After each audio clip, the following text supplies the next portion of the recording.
In this past year and last year, every 40 cents out of every dollar that the federal government spends is borrowed. Now, we don't have to be economists or accountants or geniuses to see where this is going. In 10 years out, our national debt is projected to be so large that the debt service alone, just those nasty payments on principal, will be larger than defense and Social Security combined. Wow. So, 10 years from now, that generation that are in their 20s or early 30s are now going to be the ones carrying most of the burden, the working burden. And what flexibility will they have? Where can they go?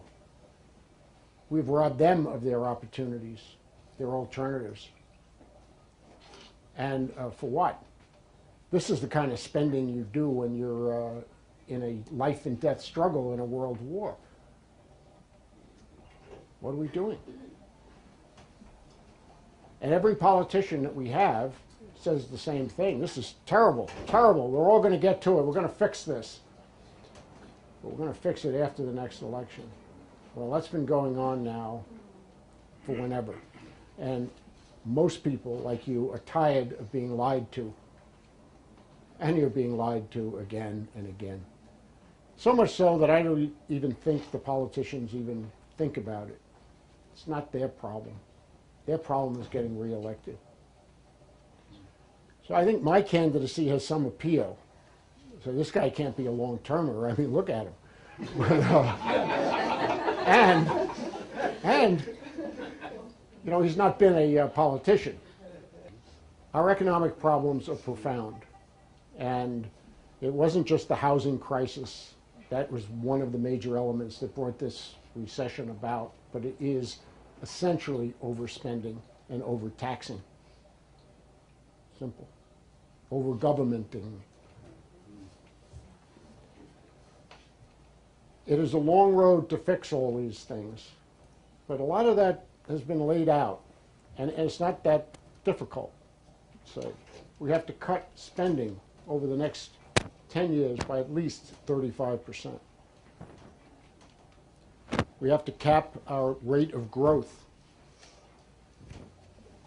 Simple legislation. And somehow we're going to have to get everyone down to do a balanced budget amendment. Now that balanced budget amendment is extra constitutional. We're going to have to sit down and work it out. But we've done this in New York City. We've done this in New York State with the most ridiculous, profligate fools you could imagine running things, but yet somehow at least that works. The fact that they've destroyed all businesses here in New York and continue to do it is another matter. We'll have to attack that separately. I think going forward, more people understand that the people in charge cannot really be trusted, and this administration primarily is in a world of its own. There are simple plans to revise the economy. JFK had a similar situation in the 60s, Ronald Reagan in the 80s, and beginning in 2012, Mr. or Ms. X to fix what has to be done. And we needed Carter before we got Reagan. And we sure got the guy now to pave the way for the next generation. Yes, Carter is looking good. Who would have ever thought?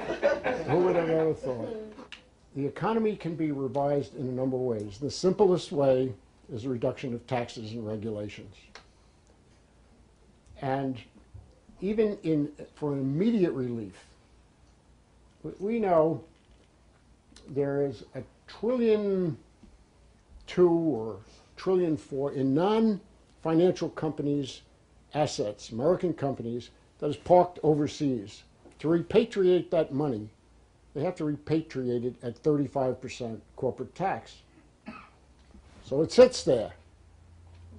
It still works for the balance sheet, it still works for stockholder reports, but it doesn't help create new businesses, new jobs, plant, equipment development here.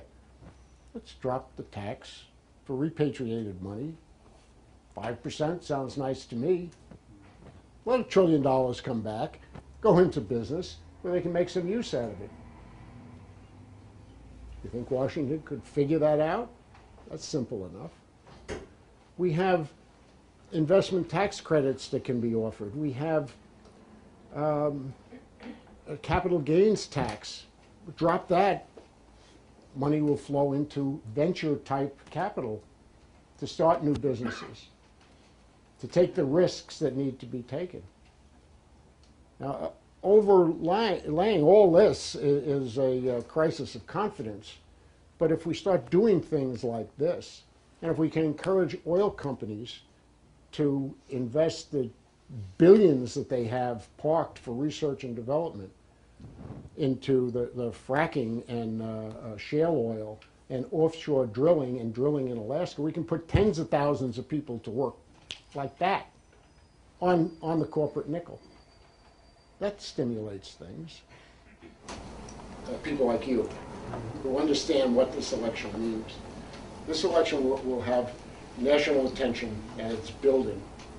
It is going to be across the country, and rightly or wrongly, I mean, my job is to represent the ninth, but rightly or wrongly, this is going to be a referendum, or viewed as a referendum on the president's policies, both in terms of Israel, which has motivated some people like Ed Koch, or the business and the stagnation of the economy, which is the prime motivator for most people. But I think they will, the nation will look at his economic policies and say, is it working or not? Because this district is so blue. It has not been Republican since 1928. If he blows this one, and we will work very hard to see that he does, it will be seismic in its consequences. There's not a single Democratic senator or congressman that can sit back and say, oh, I think I can follow the party line for the next 15 months. They will be looking out for their own hide. But we got to win to make them do that. And,